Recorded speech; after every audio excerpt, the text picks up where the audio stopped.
All right, we're back here with American Miscellany. We're moving on to Essay 11.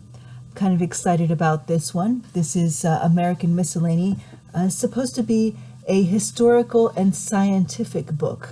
Up until now, we've done a lot of the history. I believe our next essay is going to be more of a scientific essay. All right, we just finished reading about the Custom House in Philadelphia. So our next stop is The Head and the Heart, essay number 11 on page 38 of American Miscellany, published in 1865. Right, The Head and the Heart. The first thing we do with children is to develop their intellects. Let a boy say a sharp thing, let him show quickness, and we dream about him, and talk of him as a genius, and parent and teacher are delighted. You hear them say, "How promising, how advanced! That lad will make a man, and we shall hear of him yet." And do you hear of him? Are these very promising children the men of action? Do they fulfill generally any one promise they excite? We think not.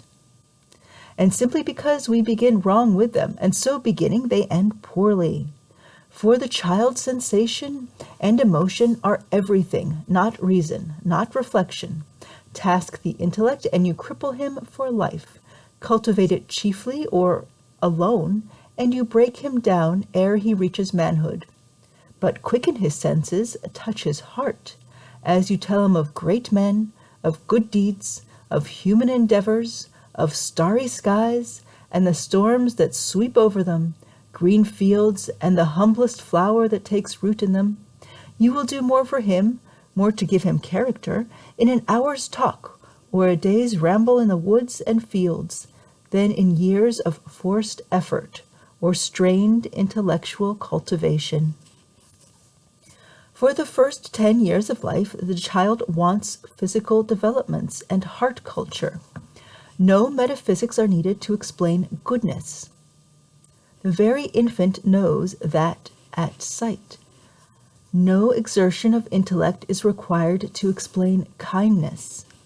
The veriest child understands that by instinct. By this goodness and kindness, then, we shall lead the young on and up, and then prepare the way for harder effort and serious intellectual exertion. But these shall never be anticipated. No growing child shall be forced to reason, to study, to overload the memory with tough logic, overtask the brain with tougher abstractions. Of that we should look, labor, or long for is a full, fine physical development, buoyancy of spirit, and a heart joyous as the springtime, with sensations keenly alive to every gentle or generous appeal, and emotions quick to answer the call or command of goodness, as the truest basis of sure future development, and a constant, ever-growing moral and intellectual power. Parents may think we talk at random. If so, we would urge them and teachers to ponder well the following remarks, penned by one whose life study has been the education of the young. The first 8 or 10 years of life should be devoted to the education of the heart, to the formation of principles rather than the acquirement of what is usually termed knowledge. Nature herself points out such a course. For the emotions are then the liveliest and most easily molded, being as yet unalloyed by passion.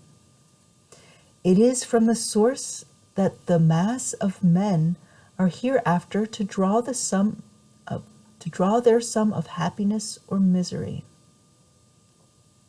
The actions of the immense majority are, under all circumstances, determined much more by feeling than reflection.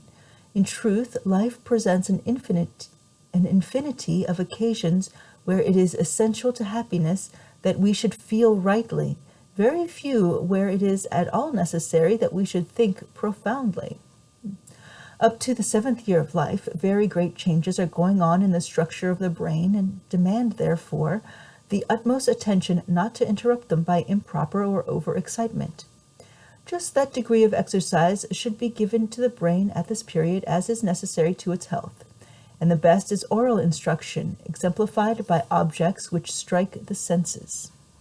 It is perhaps unnecessary to add that at this period in life, special attention should be given by both parents and teachers to the physical development of the child.